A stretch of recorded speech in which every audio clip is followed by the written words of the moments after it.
अस्सलामुअलैकुम रहमतुल्लाहि व बरकातुहू। उम्मीद करती हूँ आप सब खैरियत से होंगे, ठीक ठाक होंगे, अल्लाह ताला के हिफ्ज़ व अमान में होंगे। आज की वीडियो में मैं आज आपको एक ऐसा तरीका सिखाऊंगी जिससे आप इस सर्दी के मौसम में अपने कपड़ों को बिल्कुल अच्छे तरीके से वॉश कर सकती हैं। जी हाँ, बिल्कुल अच्छे तरीके से, और वो भी बगैर किसी डिटर्जेंट के, बगैर किसी पानी के। चाहे आपके कपड़े न्यू हैं या पुराने हैं तो आप इसको अच्छे तरीके से वॉश कर सकती हैं। इसी के साथ साथ हमारी लाइफ से रिलेटेड ऐसी मनी सेविंग टिप्स जो आपकी लाइफ को बहुत ही आसान बना देंगी। छोटी छोटी चीज़ें जिसे हम इग्नोर कर देते थे और अब वो आप इग्नोर नहीं करेंगे। ये वीडियो आपके लिए बहुत ही हेल्पफुल होने वाली है। चैनल पर नहीं हुआ तो चैनल को लाइक कीजिएगा, वीडियो को आपने बिल्कुल स्किप नहीं करना, सब्सक्राइब जरूर करें। चले वीडियो को शुरू करते हैं विदाउट टाइम वेस्ट किए। बिस्मिल्लाहिर्रहमानिर्रहीम। आज की मनी सेविंग टिप नंबर 1 मेरी रिलेटेड है इस चीनी के जार से जिसमें हम चीनी को रखते हैं। आपको पता है कि चीनी का जायका बहुत ही मीठा होता है और चींटियों को भी बहुत अच्छा लगता है, तो अक्सर इसके अंदर चींटियां वगैरह आ जाती हैं। अब हम ऐसा क्या तरीका अपना कि हमारी चीनी में चींटियां वगैरह ना जाएं। तो सिंपल आपने इसके लिए करना क्या है कि आपके घर में कोई भी सिरका अवेलेबल होगा, विनेगर अवेलेबल होगा, आपने एक कॉटन की रुई ले लेनी है, कॉटन ले लेनी है और उसके ऊपर जो है वो सिरका इस तरीके से अप्लाई कर देना है। अगर आप इस तरीके से डायरेक्ट अप्लाई नहीं करना चाह रहे तो इसको पानी में 1 से 2 ड्रॉप इसके आपने डालने हैं और इस तरीके से आपने अपनी कॉटन पे अप्लाई कर लेना है। इसके बाद आपका जो चीनी वाला बॉक्स है, ये तरीका आप सिरप पे भी, हनी की बोतल्स पर भी अप्लाई कर सकते हैं। आपने उसके सारे जार के इर्द गिर्द जो है वो इस तरीके से अप्लाई कर देना है पूरा विनेगर। इससे होगा क्या कि चींटियां तो क्या, कोई और भी कीड़ा मकोड़ा आपके इस मीठी चीज़ के पास बिल्कुल भी नहीं आएगा। सो होप सो ये आपको टिप बहुत ही अच्छी लगी होगी और अप्लाई भी ज़रूर करनी है। चलते हैं टिप नंबर 2 की तरफ। टिप नंबर 2 मेरी रिलेटेड है सब्जियां रखने वाली टोकरी से रिलेटेड, जो अक्सर हमारे किचन में इस तरीके से मौजूद होती है, जिसमें हम प्याज वगैरह रखते हैं। हम प्याज वगैरह इसके अंदर रखते तो हैं, लेकिन क्या होता है कि जब हम इसे उठाते हैं तो अंदर से इतने ज़्यादा इस तरीके से छिलके वगैरह अवेलेबल होती हैं और ये बहुत ही बुरा लगता है, बहुत कचरा हो जाता है। इसको हम, छोटी छोटी चीज़ें हैं, इसको हम इग्नोर कर देते हैं। दूसरी बात यह है कि इसमें चूँकि पोर्स हैं, ये पोर्स वाली जो है वो हमारे पास होती है टोकरियाँ, तो ये ना सिर्फ जो है वो हमारी टोकरी ऊपर से गंदी होती है, बल्कि जब हम इस जगह से अपनी टोकरी को हिलाते हैं तो पूरा फर्श भी नीचे से जो है वो इस तरीके का गंदा हो चुका होता है। तो आज मैं आपको एक ऐसी टिप बताऊँगी जिससे ये आपके फर्श भी गंदा नहीं होगा और आपकी सब्जियाँ भी बिल्कुल साफ़ सुथरी रहेंगी। सिंपल आपने क्या करना है, आपने सिंपल एक पेपर ले लेना है, कागज़ ले लेना है या कोई भी पुराना अखबार का पेपर ले लें और आपने टोकरी के ऊपर रख के अब अपनी सब्ज़ी को, प्याज को, लहसुन को इसके अंदर आप आसानी से डाल सकते हैं। इससे आपकी जो है वो फर्श भी गंदा नहीं होगा और टोकरी भी। इसी तरीके से हम आलू वगैरह भी मार्केट से लेते हैं, तो याद रखिएगा जब भी हम इस तरीके से कोई भी सब्ज़ी लेते हैं तो इसमें इतनी ज़्यादा मिट्टी होती है, क्योंकि आलू ज़मीन के अंदर उगने वाली सब्ज़ी है, इसमें बहुत ही मिट्टी है। यहाँ पे देखिए कितनी ज़्यादा मिट्टी है। तो आपने जब भी अपनी सब्जियों को लेना है तो इसको अच्छे तरीके से वॉश करना है।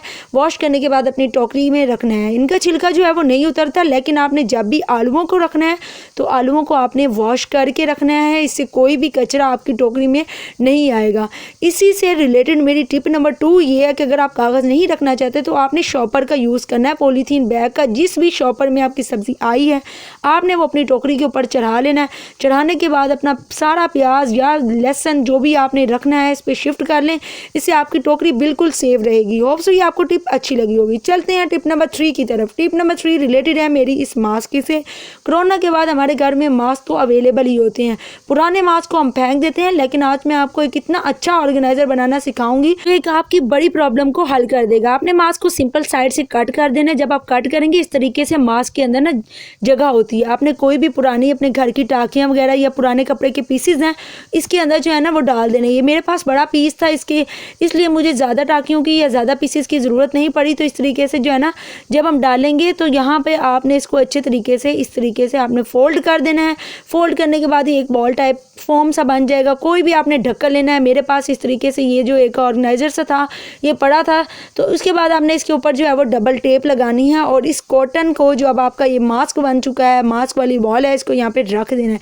ये किस मकसद के काम आने वाला है, बड़ा ही अच्छा मकसद होगा आपकी, खास तौर पर ख़वातीन से रिलेटेड ये बहुत ही अच्छा सा ऑर्गेनाइज़र है। क्या है कि अक्सर हमारी हिजाब वाली पिनें होती हैं घर में, पूरे घर में ये बिखर रही होती हैं और हमें अक्सर डांट पड़ती है। तो आपने अपने यूनिवर्सिटीज़ वगैरह में जाते हैं, कॉलेजेस में जाते हैं, सिंपल आपने इसके अंदर जो है वो लगा के चले जाना है और यहाँ से आपको उतारना और यहाँ पे लगाना बड़ा ही आसान लगेगा, बिल्कुल भी आपको कोई परेशानी नहीं होगी। तो एक दफ़ा आप बना के रख लें। होप से ये आपको टिप अच्छी लगी होगी। चलते हैं टिप नंबर 5 की तरफ। टिप नंबर 5 रिलेटेड है साबनदानी से रिलेटेड, जो अक्सर हमारी साबन रखने की वजह से बहुत मैली हो जाती है।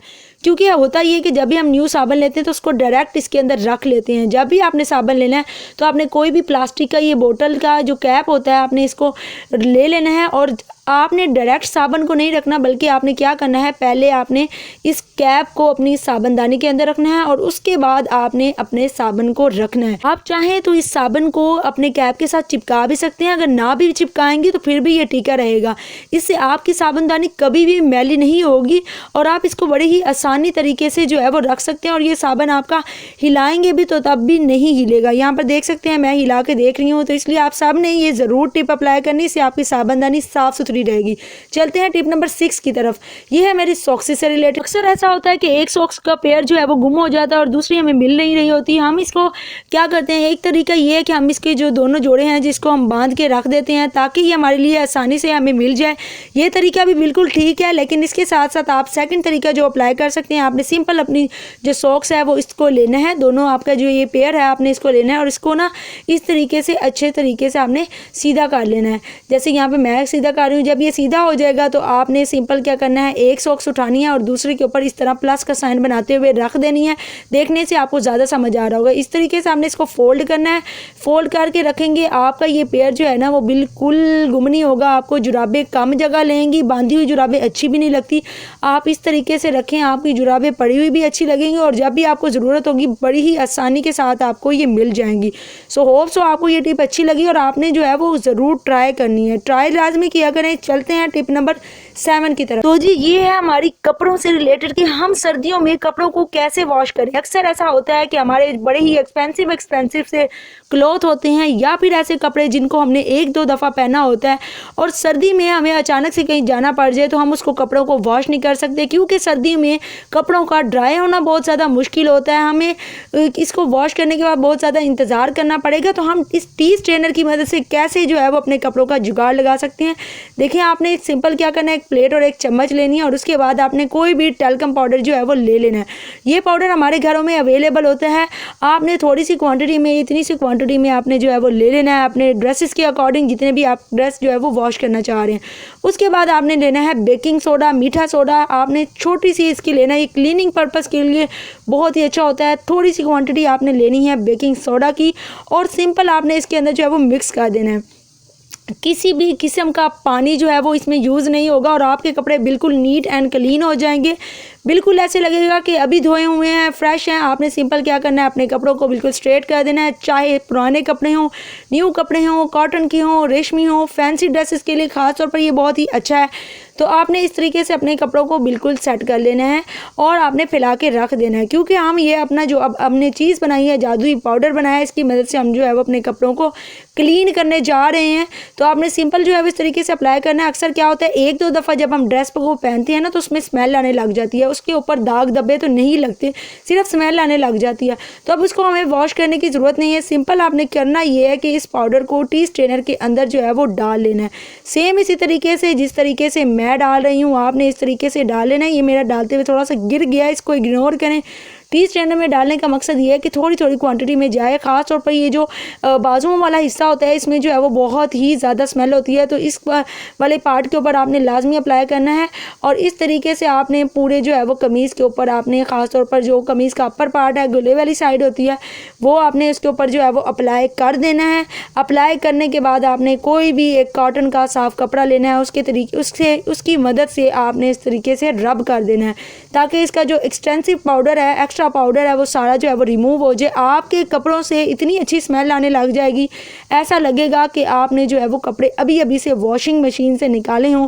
कोई भी डिटर्जेंट की ज़रूरत नहीं है, बगैर डिटर्जेंट के। यहाँ पे ये जो है वो इसके ऊपर स्टोन्स लगे हुए थे, तो इसका आपने ध्यान रखना है। स्टोन्स के ऊपर आपने पाउडर को अप्लाई नहीं करना और उसके बाद आपने इस कमीज़ को अच्छे तरीके से झाड़ लेना है ताकि इसका पाउडर रिमूव हो जाए और वो ना नज़र आए। उसके बाद आपने सिंपल कोई भी आपने अपनी घर की इस्त्री उठानी है और इस जगह पे आपने अप्लाई कर देनी है, फेर लेनी है।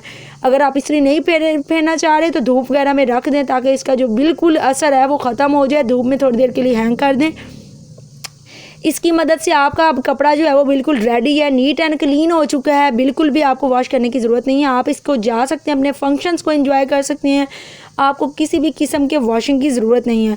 होप सो ये आज की आपको टिप्स अच्छी लगी होंगी। अच्छी लगी है वीडियो को लाइक करें, शेयर करें, सब्सक्राइब करें। अगली वीडियो में, तब तक दीजिए इजाज़त। अल्लाह हाफिज़।